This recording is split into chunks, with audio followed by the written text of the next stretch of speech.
ऋषि पंचमी के दिन नियम है, अगर कभी किसी भी नदी में हम स्नान करने के लिए जाएं, एक डुबकी लगाना चाहिए। कितनी डुबकी लगाई?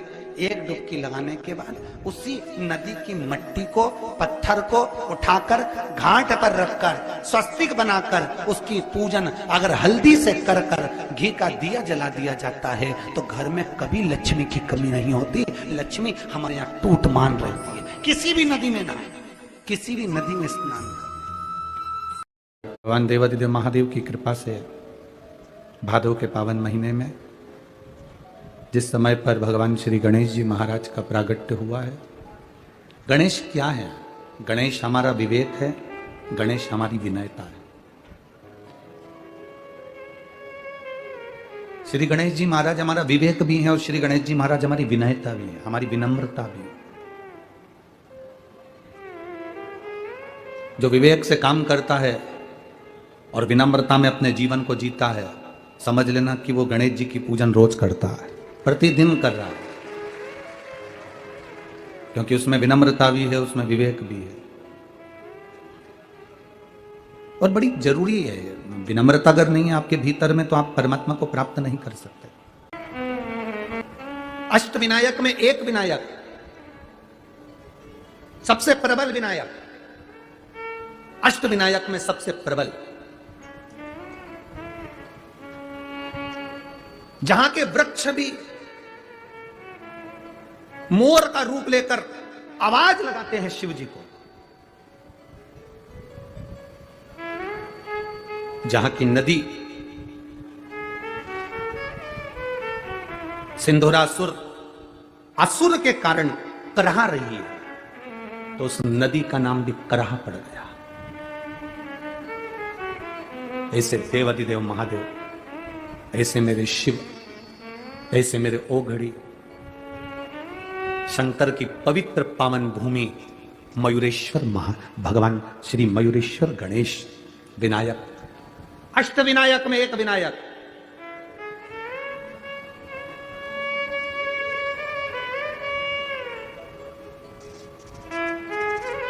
हजारों बेलपत्री के वृक्ष थे, हजारों बेलपत्री के वृक्ष मोरगांव के अंदर, हजारों।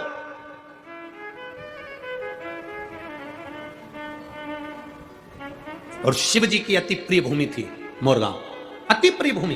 पूना के इस पवित्र आनंद में, पूना के इस जिले के अंदर, पुणे के अंतर्गत ये मयूरेश्वर सुंदर गणेश जी के अष्ट विनायक में एक विनायक है। शायद हमारे हिसाब से तो अष्ट विनायक की पहली यात्रा यहीं से प्रारंभ होती होगी।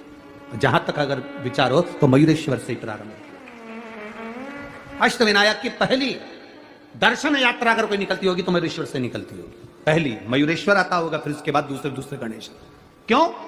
हजारों बेलपत्री के वृक्ष, शिव जी की परम प्रिय भूमि।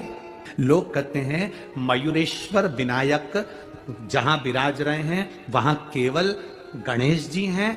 याद रखना, मयूरेश्वर विनायक के मंदिर में केवल गणेश जी नहीं है। मयूरेश्वर विनायक के बाहर जो नंदी बैठा है वो शिव के ही प्रतिबिंब के रूप में विराजमान है। शिव के रूप में पूरे भारत की भूमि पर कहीं पर भी भ्रमण कर लेना, गणेश जी के मंदिर के बाहर नंदी नहीं मिलेगा। कौन कौन गया है मयूरेश्वर विनायक का दर्शन करने? है कि नहीं नंदी? केवल एक, पूरे भारत की भूमि पर केवल एक गणेश का मंदिर, एक विनायक का मंदिर ऐसा है जिनके बाहर नंदी विराजमान है। वो नंदी क्यों है? उसका कारण यह शास्त्र का। ये पूना की भूमि, ये पुणे की जो धरा है, ये पुणे की जो भूमि है, ये कोई साधारण भूमि नहीं है। यहाँ बहुत देवताओं ने आकर तप साधना करी। मेरे महादेव की पवित्र भूमि है। एक शिवलिंग का वर्णन तो हमने अभी पिछली कथा में भी वर्णन किया था। पुणे के पास में, पुणे से शायद औरंगाबाद जाते हैं तो वहां एक शिवालय पड़ता है जहां भक्त के लिए नंदी थोड़ा सा खसक गया।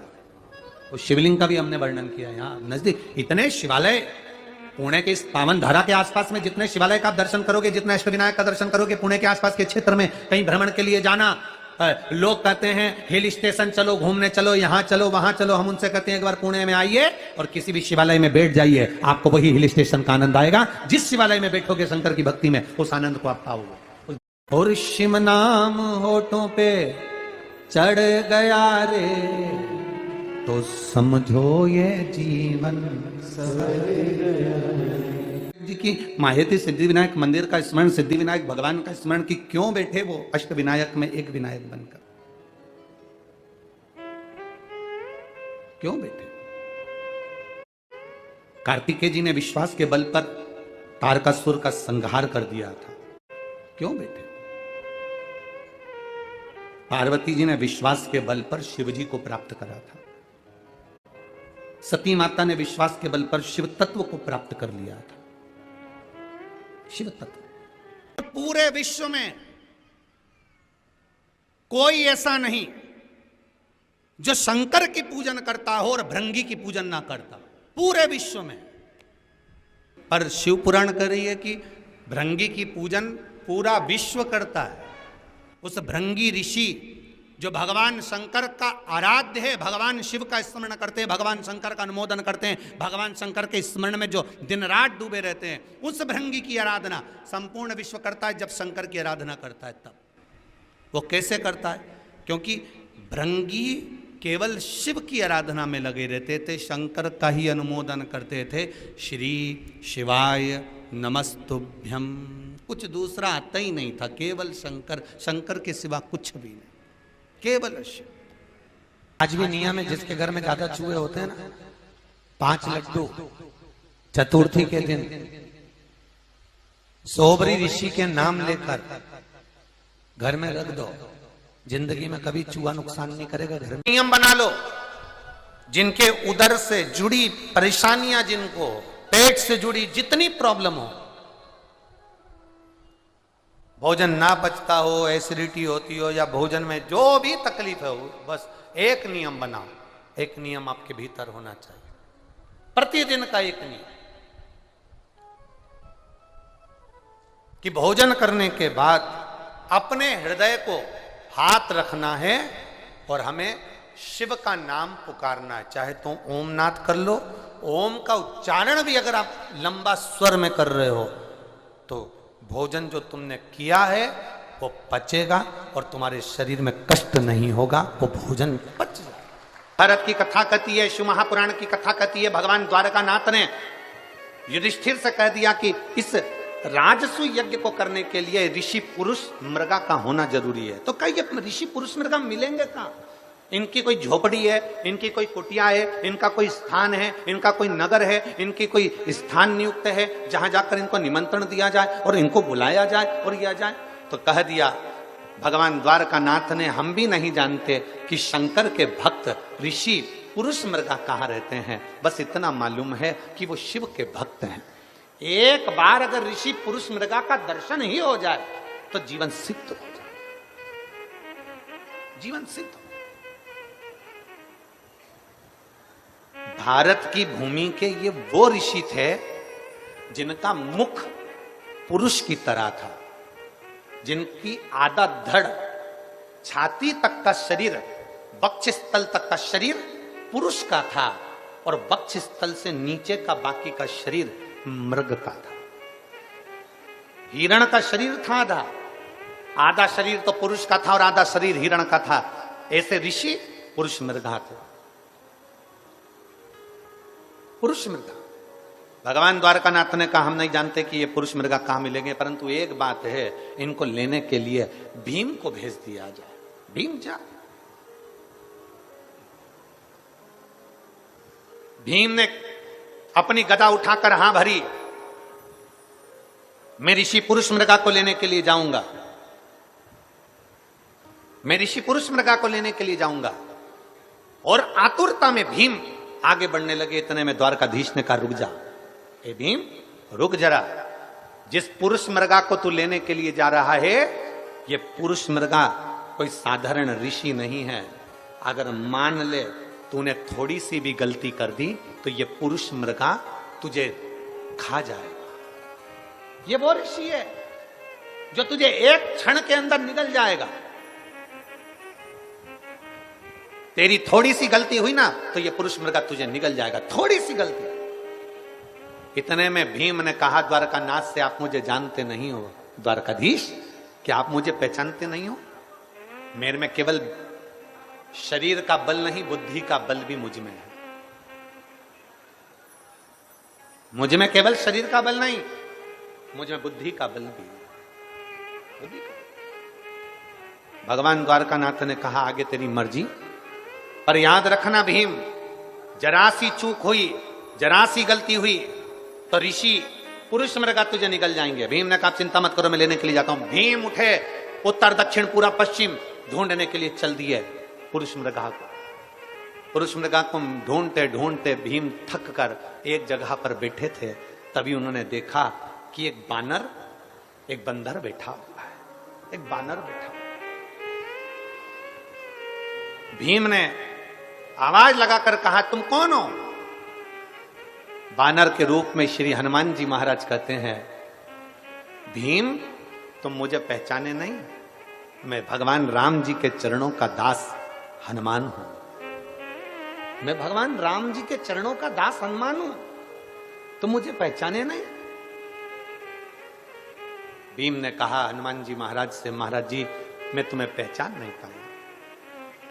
भीम तुम थोड़े बेचैन से दिख रहे हो। भीम तुम्हारे चेहरे पर थोड़ी बेचैनी दिख रही है, तुम थोड़े बेचैन से नजर आ रहे हो, तुम्हारे चेहरे पर थोड़ी बेचैनी दिख रही है, क्या बात है भीम? भीम ने कहा मैं आपको क्यों बताऊं कि मुझे बेचैनी क्या है, मैं आपको क्यों बताऊं कि मुझे कष्ट क्या है, मैं आपको क्यों बताऊं कि मुझे तकलीफ क्या है? भीम ने बताना नहीं चाहा। भीम बैठ गए, सुस्ता रहे थे, बहुत सुस्ताते सुस्ताते आखिरी में हनुमान जी महाराज ने भीम को दूर बैठे हुए कहा भीम मुझे मालूम है तुम कहां जा रहे हो। भीम ने पूछा बताओ कहां जा रहा हूं?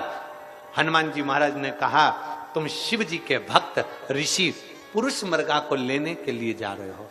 भीम ने कहा आपको कैसे मालूम पड़ा कि मैं पुरुष मृगा को लेने के लिए जा रहा हूं? हनुमान जी बोले जो पुरुष मृगा शिव का भक्त है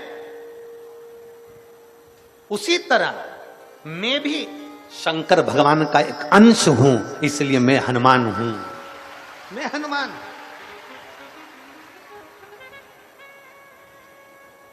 मैं शिव जी का एक अंश हूं, इसलिए मैं हनुमान हूं। भीम ने हाथ जोड़कर कहा आप जानते हो मैं क्यों जा रहा हूं? मैं सब जानता हूं, मैं सब जानता हूं। क्यों जा रहे हो, किस लिए जा रहे हो?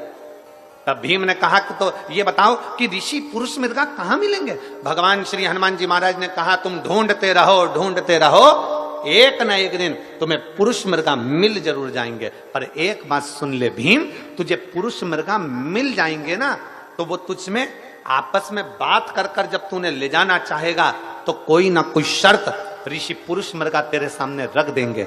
जब वो शर्त रखेंगे ना भीम, तब सुन तुझे मेरी याद आएगी। इसलिए मैं तुझे आज अपने शरीर के 3 रोम 3 बाल शरीर के तोड़ कर दे रहा हूं। हनुमान जी महाराज बोले मैं अपने शरीर के 3 बाल तुझे दे रहा हूं, इन 3 बालों को 3 रोमों को तू अपने पास रखना। इतने में भीम ने कहा मैं तुम्हारे 3 बाल क्यों लेकर जाऊं, तुम्हारे शरीर के 3 रोम क्यों लेकर जाऊं, इन केश को क्यों लेकर जाऊं? तब हनुमान जी ने कहा सुन रे भीम, जब पुरुष मृगा मिलेंगे तुझसे शर्त रखेंगे, तेरे साथ हस्तिनापुर जाने की जब शर्त रखी जाएगी उस जगह पर तुझे मेरी याद आएगी। ऋषि पुरुष मृगा जब तुझसे शर्त रखेंगे, ऋषि पुरुष मृगा को रोकने के लिए मेरे शरीर का एक बाल जब तू जमीन पर पटकेगा उससे 1000 शिवलिंग उत्पन्न हो जाएंगे।